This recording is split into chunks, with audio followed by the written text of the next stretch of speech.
So hello everyone, this is Arushi Pratap. I hope आप सभी बहुत ही अच्छे होंगे। आप सभी का स्वागत है क्रिप्टो पीएम चैनल पर।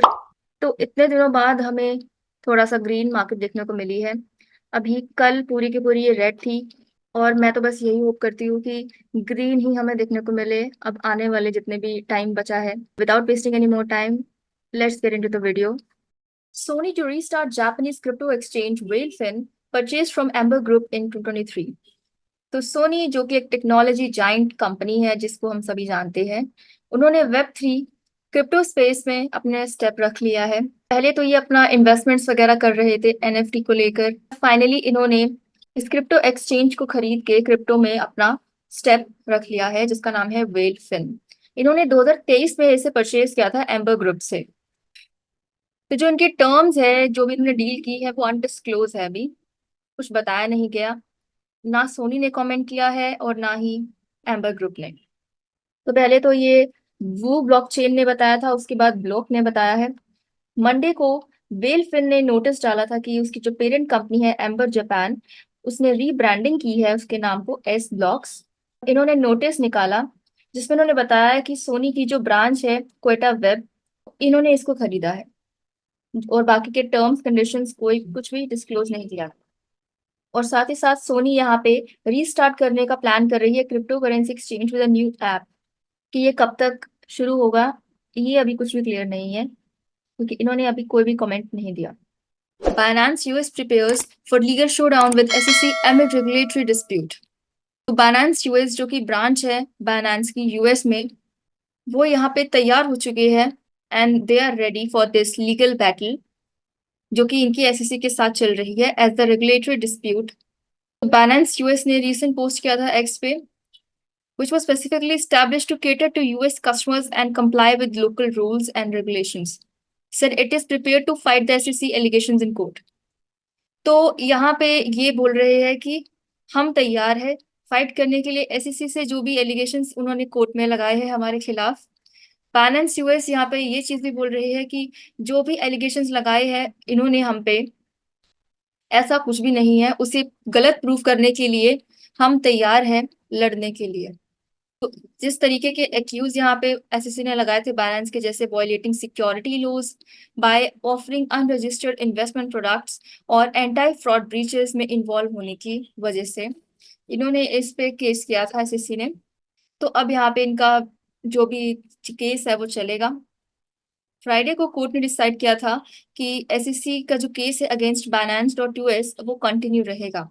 और बाइनेंस यूएस ने ये भी लिखा था कि we are prepared for this and look forward to having this case move forward in the judicial process. साथ ही साथ बाइनेंस यूएस ने ये भी बोला है कि वो 1:1 का मेंटेन करके रखेंगे रिजर्व्स ऑल यूजर्स की जो भी एसेट्स है उसको, ताकि यूजर्स को कोई भी इफेक्ट यहाँ पे ना हो। तो यहाँ पे ये इम्प्लीमेंट कर रहे हैं अपना रोबस्ट कंप्लायंस और रिस्क प्रोग्राम्स, ताकि उनका प्लेटफॉर्म जो है वो उसकी सिक्योरिटी बनी रहे और इंटीग्रिटी के साथ ये यहाँ पे अपने यूजर्स को दे पाए। इस वजह से इन्होंने 1:1 का रिजर्व मेंटेन करके रखा है अपने कस्टमर्स के लिए। और साथ ही साथ ये भी बोला है कि we have always utilize the limited guidance that SSC has offer to the crypto industry to operate our business in a compliant way. इनका यहाँ पे ये भी कहना है कि एसईसी को यहाँ पे कुछ भी रेगुलेट करना नहीं आता। खास करके जो गैरी जेंसलर है चेयरपर्सन जो है, उसकी लीडरशिप के अंडर तो यहाँ पे ये चीज लगती है कि ये पॉलिटिकली ड्रिवन है जो भी डिसीजन लेते हैं। साथ ही साथ इन्होंने यहाँ पे इनको करेक्टराइज किया है रेगुलेशन बाय इन्फोर्समेंट के नाम से। तो देखते हैं कि क्या नतीजा निकलता है। इनका जो केस है यहाँ पे बाइनेंस जीतती है या फिर एसईसी जीतती है। New Zealand cracks down on crypto investors avoiding tax disclosures. तो न्यूजीलैंड की जो ये टैक्स रेवेन्यू डिपार्टमेंट है, इनलैंड रेवेन्यू डिपार्टमेंट, तो इन्होंने अभी रिवील किया है, डिस्क्लोज किया है, इनका पूरा का पूरा जो फोकस है अब वो उन लोगों पे है जिन्होंने टैक्स नहीं दिया है क्रिप्टो करेंसी पे। तो ये यूजर्स को वार्न कर रही है, जो भी टैक्स ऑब्लिगेशंस है क्रिप्टो से रिगार्डिंग उसे समझे। बात करते हैं, इंडियन रेवेन्यू डिपार्टमेंट ने आइडेंटिफाई किया है 2,27,000 क्रिप्टो यूजर्स इनकी कंट्री में है न्यूजीलैंड में, जो करीब करीब 7 मिलियन ट्रांजेक्शन में इन्वॉल्व है। और अगर टोटल किया जाए तो उनका $7.8 बिलियन न्यूजीलैंड डॉलर जो है वो बनता है, और 4.7 बिलियन यूएसडी डॉलर बनता है। सिंस 2018 ये जो डिपार्टमेंट है, ये क्रिप्टो करेंसी को जैसे प्रॉपर्टी टैक्स है उसी के तरीके से ट्रीट करता है।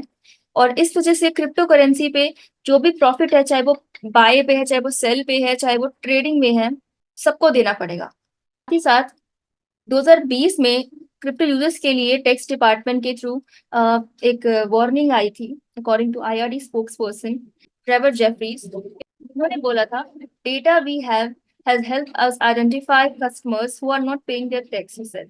That the data is also now being used to identify customers with significant crypto assets.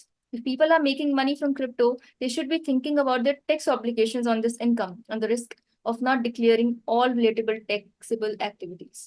और भी चीजें यहाँ पे बोली गई थी, लेकिन वही चीज है, अगर इन्होंने नहीं कंप्लाइन किया टैक्स के साथ, तो वही है, पेनल्टीज वगैरह इनको फेस करनी पड़ेगी यूजर्स को, चाहे वो फाइन हो, चाहे वो इंटरेस्ट चार्जेस हो, चाहे कोई भी अदर कॉन्सिक्वेंस हो, तो उनको फेस करना पड़ेगा, क्योंकि ये जो डिपार्टमेंट है इनकी पूरी नजर अब उन्हीं के ऊपर है जो टैक्स इवेजन कर रहे हैं।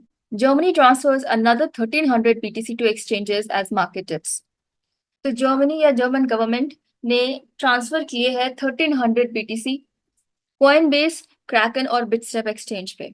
इसके बहुत सारे रीजंस हो सकते हैं।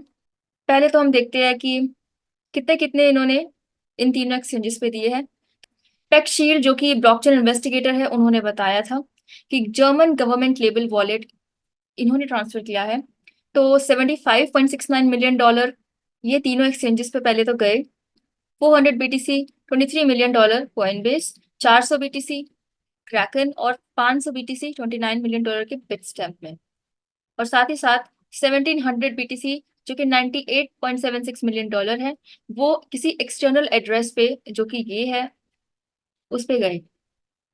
अब ये चीज नहीं पता कि किस वजह से इन्होंने सेल किया है, कुछ भी हो सकता है। पोटेंशियल जो रीजंस है वो तो यही मिलते हैं कि या तो रिस्क मिटिगेशन, या फिर उन्हें लिक्विडेशन करनी थी, या फिर उनको प्रॉफिट मेंटेन करके रखना था, इस वजह से उन्हें लिक्विडेशन की।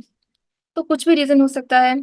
इससे पहले इन्होंने 2 जुलाई को लिक्विडेट किया था 282 BTC जो कि $17.6 मिलियन है, कॉइन बेस को, क्रैकन और बिटस्टैम्प।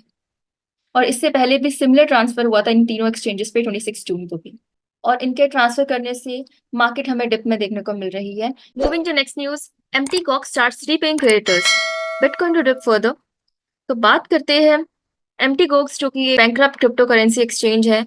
2014 में इनके एक्सचेंज पे हैक हुआ था। तो 2014 से जो इनके यूजर्स थे, उनके जो बिटकॉइन है या जो भी उनकी एसेट्स है वो अटकी हुई थी, ये इन्होंने वापस नहीं करी थी। तो अब ये रीपे कर रहे हैं 10 साल बाद। बीच में बहुत सारी न्यूज इस एक्सचेंज के बारे में आई थी कि ये ईमेल एड्रेसेस पे भेज रहे हैं और ये रिपेमेंट करना स्टार्ट कर रहे हैं। तो अब यहाँ पे ये दोबारा से रीपे कर रहे हैं जो बचे हुए हैं क्रेडिटर्स उनको। और इसकी वजह से इस सेलिंग की वजह से मार्केट में बहुत ज्यादा डिस्टरबेंस हुई पड़ी है। बिटकॉइन का प्राइस 8% से नीचे गिरा है। ये जो पेमेंट कर रहे हैं वो बिटकॉइन और बिटकॉइन कैश में कर रहे हैं, क्योंकि बिटकॉइन का जो प्राइस है $54,000 तक गिर चुका है। 3,000 बिटकॉइन करीब करीब इन्होंने ट्रांसफर किए हैं। अब 2014 के बाद अगर किसी को उनके बिटकॉइन मिलेंगे तो वो जाहिर सी बात है बेचेंगे ही। तो इस वजह से मार्केट बहुत गिरी हुई है नीचे। तो यहाँ बात करते हैं कुछ लेटेस्ट ट्रांसफर्स जो इन्होंने किए हैं। 2,702 बिटकॉइन जो न्यू एड्रेसेस में इन्होंने भेजे हैं।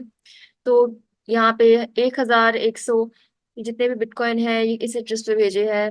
और यहाँ पे बिट बैंक को भेजे गए हैं $84.87 मिलियन के बिटकॉइन। और इन्होंने एक बहुत ही बड़ा सम बिटकॉइन का ट्रांसफर किया है $2.7 बिलियन का नए वॉलेट में किसी। तो यहाँ पे ये जो एक्शंस हैं इनके, ये कंसिस्टेंट रहने वाले हैं एम्प्टी कॉक्स के। जुलाई में ये रिपेमेंट स्टार्ट कर रहे हैं।